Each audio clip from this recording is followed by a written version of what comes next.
Masa kita mau marah-marah? Orang timur kan begitu, walaupun dia punya wajah seperti Rambo, Van Damme, tapi hatinya Hello Kitty dan Cinderella. Sehat Pak Loding, sehat, sehat. Alhamdulillah sehat, makanya live ini. Jadi Bagaimana Bapak? Silakan. sa- saya tertarik tadi Pak Loding bicara bahwa kita kan orang tersesat, iya kan? Ya Pak Loding ya. Hmm. Tadi kan penyampaian Pak Loding kita kan orang tersesat. Nah, standar atau alat ukurnya apa Pak Lodingnya supaya para penonton Pak Loding juga kan bisa itu dikembangkan sumber daya manusianya, iya kan? Artinya gini Pak Loding, di dalam Alkitab itu ada firman Tuhan mengatakan bahwa kita mampu melihat selumbar di mata orang lain, tetapi kita tidak mampu melihat balok di mata kita sendiri. Ya Pak Lodingnya, makanya tadi saya tertarik ketika Pak Loding bilang bahwa kita tersesat. Alat ukurnya apa Pak Loding? Boleh dijelaskan ke kita supaya para penonton Pak Loding juga bisa memahami. Iya kan? Begitu Pak Loding kira-kira. Jadi tapi gini, jangan emosi ya. Saya ini nggak suka hal-hal begitu Pak Loding ya. Kita diskusi secara orang dewasa ya. Kita nggak perlu apa namanya menggunakan emosi yang kita santai aja. Boleh boleh Pak Loding. Oke Pak. Oke, tolak ukurnya saya ada dua, Al-Quran dan Bible. Bapak mau pilih yang mana? Dua-dua? Bukan bukan. Uh, Oh, iya. Arti tersesat menurut Pak Loding itu seperti apa? Karena gini, Ya, tadi kan yang sudah saya sampaikan bahwa kita pandai melihat selumbar di mata orang lain, tetapi balok di mata kita sendiri tidak dapat dilihat. iya. Baik. Ketika ketika menuhankan anak orang itu yang bukan Tuhan tetapi dipaksakan jadi Tuhan, itu sesat atau tidak menurut Anda? Menurut Anda, ini saya tanya menurut Anda, bukan menurut kitab suci dulu nih. Gitu. Ketika Jadi, menuhankan anak orang yang bukan Tuhan, itu sesat atau tidak? Itu dulu. tapi kan harus ada alat ukur. Kita itu bedakan dulu orang seperti apa yang harus dibicarakan Pak Lodingnya, jadi kita pisahkan dulu. Anak orang yang seperti apa yang dituhankan. Kan ketika kita bicara Yesus kan berarti tidak jauh dari firman Tuhan atau Alkitab. Benar atau enggak Pak Loding? Iya, iya benar. Jadi kalau menurut saya alat ukur dalam Alkitab itu di firman Tuhan kan. Jadi Yesus kan anak Maria yang diciptakan kuasa oleh Allah. Oke. Lukas 1 nomor 31. Engkau akan mengandung dan melahirkan seorang anak laki-laki dan engkau namakan dia Yesus. Berarti Yesus dia betul. seorang anak laki-laki ya. Lukas 1:31. Untuk apa Yesus diadakan ke dunia ini dengan datang tanpa seorang ayah, itu mau menunjukkan bahwa ciptaan Allah itu maha sempurna. Itu mau menunjukkan bahwa Allah itu adalah maha pencipta yang sempurna. Satu ketika kita ditanya, bisakah Tuhan kalian menciptakan manusia tanpa ayah, tanpa ibu? Bisa. Nabiullah Adam alaihissalam. Bisakah tidak Tuhan menciptakan manusia dari laki-laki saja, tanpa perempuan? Bisa. Hawa.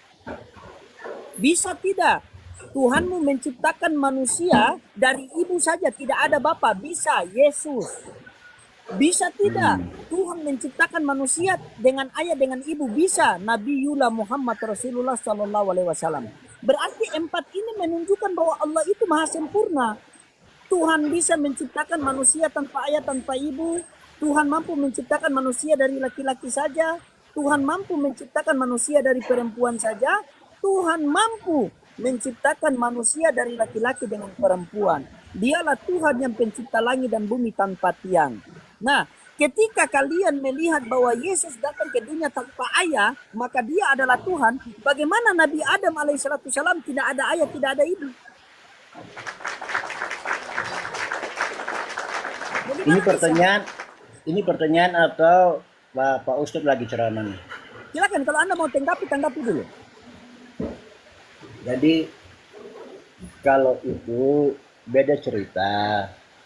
Kalau Adam diciptakan untuk menghuni Taman Eden, kalau Yesus itu kan disebut anak Allah. Berarti dua persoalan yang berbeda palodinya. Yesus diutus untuk lahir ke dunia untuk menebus dosa umat manusia. Kalau Adam kan diciptakan untuk hidup di Taman Eden. Oke, di dalam Jangan Al-Quranul emosi Pak Karim, Lodingnya, jangan emosi ya. ya. Saya takut kalau Bapak emosi. Oke. Di dalam Al-Quranul Karim dikatakan penciptaan Isa Al-Masih itu sama dengan penciptaan Adam alaihissalatu salam. Begitu. Maksudnya sama apa? Sama-sama ciptaan. Sama-sama ciptaan. Begitu. Sama-sama ciptaan mereka. Terus apa lagi yang mau kita kaji? Sekarang ketika kalian menuhankan Yesus, silakan tuhankan, itu hak kalian. Tetapi saya ketika melihat kemungkaran yang kalian buat itu, saya tidak akan tinggal diam, saya ingatkan kalian. Begitu, bahwa yang kalian tuhankan itu adalah salah. Kenapa saya mengatakan salah? Karena saya belajar Bible kalian. Begitu. Ketika saya belajar Bible kalian dan saya tahu apa yang kalian lakukan itu salah, maka saya ingatkan. Begitu. Tugas saya hanya mengingatkan. Anda mau dengar atau tidak, itu urusan Anda. Bukan urusan saya. Betul. Begitu. Yesus sudah mengatakan, Yesus mempertegaskan lagi kalau dia itu anak manusia. Yohanes 3:13. Tidak ada seorang pun yang datang dari sorga melainkan daripada dia yang turun dari sorga, yaitu anak manusia. Yesus sendiri bilang dia anak manusia. Anda mengatakan Yesus itu anak Allah. Anak Allah itu Matius 5 nomor 9. Berbahagialah orang yang membawa damai, maka akan disebut anak-anak Allah. Jadi orang yang membawa damai itu disebut anak-anak Allah. Jikalau kita berdua membawa damai, kita berdua berdiskusi dengan damai, maka kita juga disebut anak-anak Allah. Kenapa Yesus dikatakan anak tunggal Allah? Terus kita dikatakan anak-anak Allah. Karena satu-satunya utusan ke dunia ini pada zaman itu hanya Yesus. Kalau dua utusan berarti itu anak kembar. Baca Matius 5 nomor 9, dalil semua itu. Masa Anda mau bantah Bible Anda? Bukankah kitab suci itu kita manusia cuma apa? Taat dan patuh kan? Kenapa dibantah? Yesus sendiri mengatakan, jangan kamu menyebut siapapun Bapa di dunia ini. Jangan kamu menyebut siapapun Tuhan di dunia ini. Hanya ada satu Tuhan, yaitu di langit atas, di langit. Kata Yesus. Terus Yesus, apakah Tuhan yang di langit itu Tuhan aku dan Tuhan kamu juga? Apa kata Yesus dalam Yohanes 20 nomor 17? Jangan dulu memegang aku. Aku akan pergi kepada Bapakku dan Bapamu, kepada Allahku dan Allahmu, kepada Tuhanku dan Tuhanmu. Terus Yesus, tapi Pak Agri bilang kamu Tuhan. Apa kata Yesus? Aku tidak dapat berbuat apa-apa dari diriku sendiri, melainkan daripada Dia yang mengutus aku. Dalil semua. Betul. Jadi Terus kalau betul ya sudah, asyhadu. amin. Artinya gini Pak Loding. Kalau menurut sudut pandang saya, apa yang disampaikan Yesus itu benar. Kalau tidak ada kuasa Allah di dalam dirinya, dia tidak bisa berbuat apa-apa, dia bisa tidak membuat mujizat. Kalau bicara dia secara manusiawi yang tidak ada, yang disebut anak Allah itu tidak ada kuasa Roh Kudus di dalam dirinya, dia tidak mampu berbuat apa-apa kalau bicara dari sudut pandang manusia. Tapi karena dia anak Allah, makanya dia punya kemampuan untuk melakukan mujizat itu. Jadi dia bicara dari sudut pandang manusia benar bahwa dia tidak bisa mampu melakukan apa-apa kalau tidak ada kuasa Roh Kudus dalam diri Yesus itu. Seperti itu Pak Loding. Yohanes 3:34. Siapa yang diutus oleh Allah, maka dia menyampaikan firman Allah karena Allah mengaruniakan rohnya dengan tidak terbatas. Kalau Anda mengatakan karena Yesus itu mampu melakukan mujizat, Nabi Musa melakukan mujizat. Seluruh para nabi dibekali dengan mujizat. Untuk apa mereka dibekali dengan mujizat? Agar satu ketika mereka melakukan mujizat itu, agar seluruh orang percaya bahwa mereka ini adalah utusan Tuhan. Sebagaimana ketika Yesus mau menunjukkan mujizat kepada orang-orang, membangkitkan Lazarus yang sudah mati 4 hari. Setelah dia membangkitkan Lazarus, apa kata Yesus di sekelilingi orang banyak itu? Ya Bapa, aku tahu engkau selalu mendengarkan aku. Tetapi di sekelilingi banyak orang ini, aku pengen agar mereka percaya bahwa engkaulah yang telah mengutus aku. Bukan aku pengen agar mereka percaya bahwa aku ini Tuhan. Bukan. Karena Yesus datang ke dunia diperintahkan oleh Tuhan.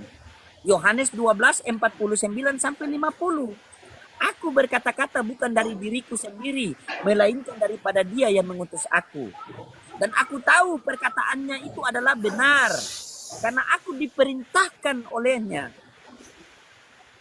Dan aku tahu bahwa perintahnya itu adalah hidup yang kekal.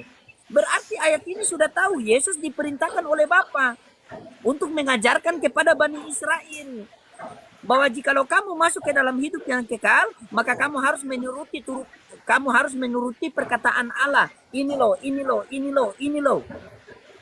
Makanya ketika di dalam Matius 19 nomor 16, 17, 18, orang kaya itu datang kepada Yesus.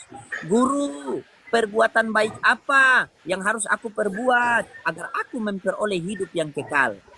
Apa kata Yesus? Kenapa kamu bertanya yang baik? Cuma satu yang baik. Tetapi jikalau kamu ingin masuk ke dalam hidup, maka turutilah segala perintah Allah. Bukan perintahku, perintah Allah. Dari mana kita tahu perintah Allah itu? Dari pengajaran Yesus. Karena Yesus datang ke dunia atas kehendak Allah Bapa. Yohanes 5:30, bukan kehendaknya dirinya sendiri. Maka orang kaya itu mengatakan, perintah Allah yang mana? Maka Yesus mengatakan, jangan membunuh. Kalian bunuh Tuhan, bunuh Yesus. Coba. Ada dalil semua itu. Gini, boleh saya menggunakan analogi supaya itu diskusi Boleh. bisa ada seninya kalau Boleh, silakan. Boleh.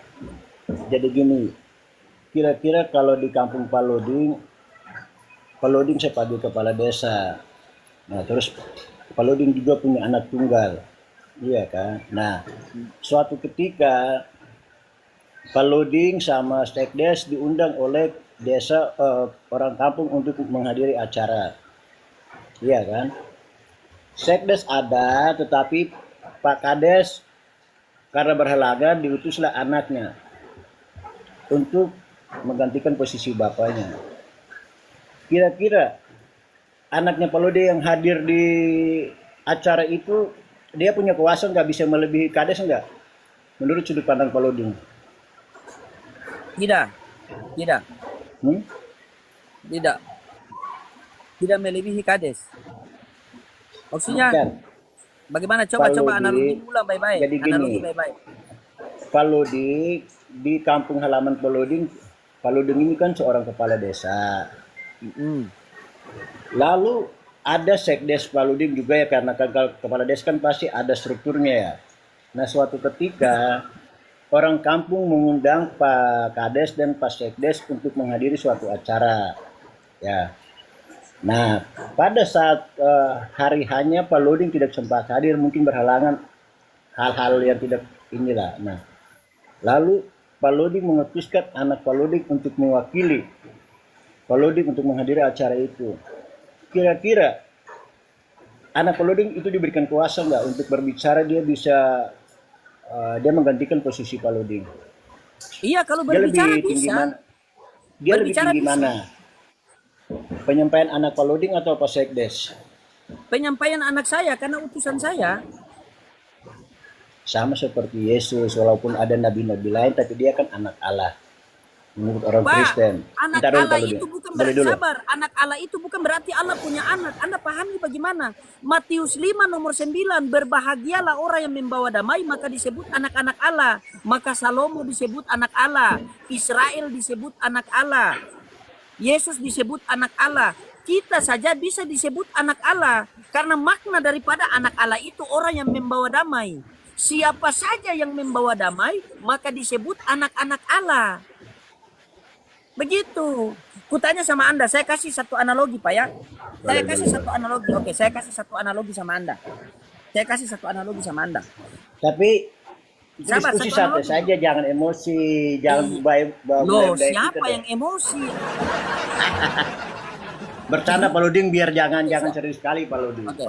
Intermezzo, Pak Diding makan permen, just kidding dong. Oke. Begini. Saya punya anak namanya Ajam. Saya punya anak namanya Ajam. Ya. Ingat Pak, saya punya anak namanya Ajam. Nah, Ajam. saya Ajam. Saya undanglah Bapak itu, saya undanglah Pak Agrip ini ke tempat saya. Saya undang Anda ke tempat saya. Ya. Jadi Anda mau ke tempat saya. Tetapi karena Anda tidak tahu jalan menuju ke tempat saya, takutnya Anda tersesat, maka saya mengirimkanlah anak saya kepada Anda. Saya mengirimkan anak saya nama Ajam itu kepada Anda. Supaya anak saya itu menunjukkan jalan agar Anda datang kepada saya tanpa tersesat. Begitu anak saya sudah sampai di Anda, sampai di tempat Anda mengira bahwa anak saya itu adalah loading. Salah apa benar?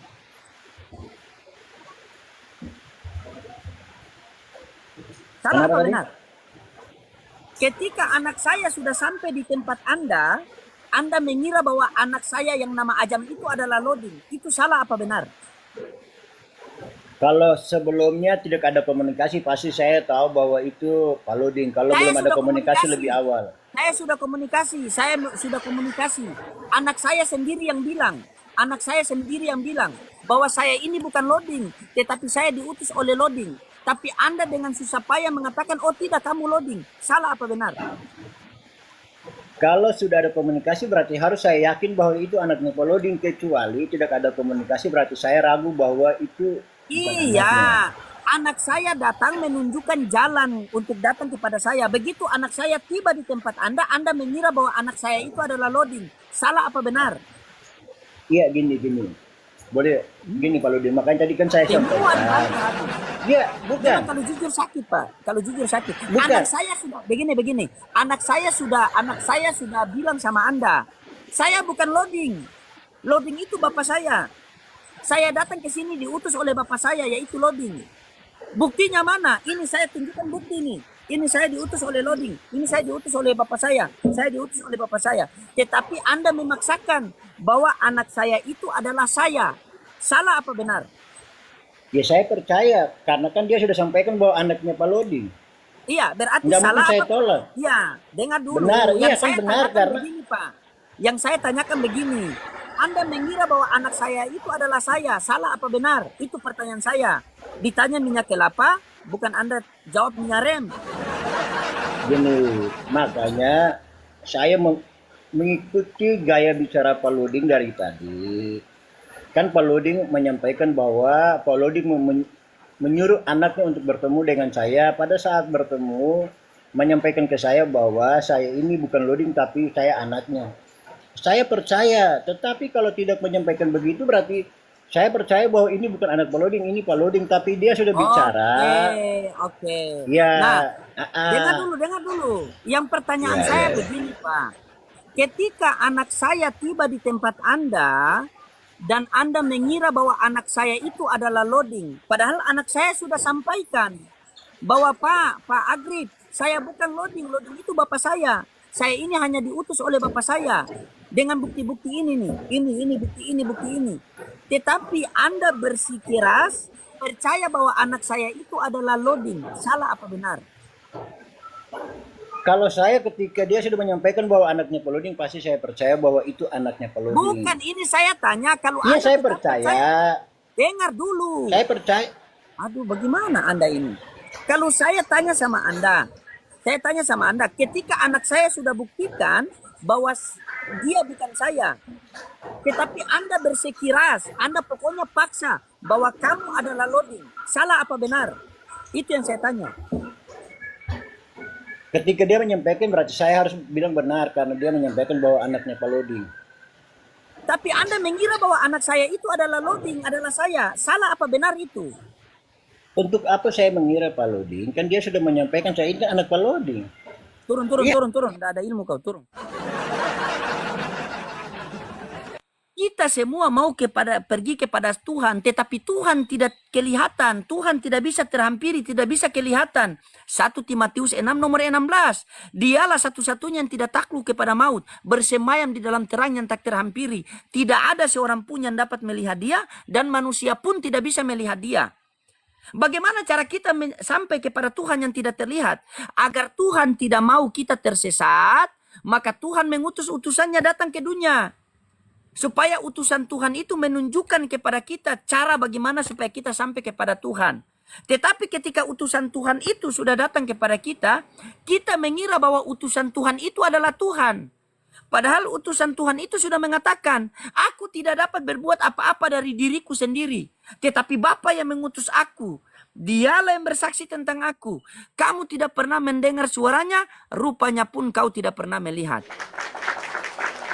Tapi Anda paksakan. Oh tidak, kamu itu adalah Tuhan. Sebagaimana tadi saya bertanya kepada kamu. Ketika anak saya sudah buktikan bahwa dia bukanlah loading. Tetapi Anda bersikeras untuk percaya bahwa tidak, kamu adalah loading. Saya tanya, salah apa benar? Anda tidak mau jawab. Kalau Anda sudah tahu arahnya kemana. Itulah kebenaran Al-Quran mengatakan. Sesungguhnya mereka mau menipu Allah dan orang-orang beriman, ternyata mereka menipu diri mereka sendiri. Al-Baqarah ayat 9.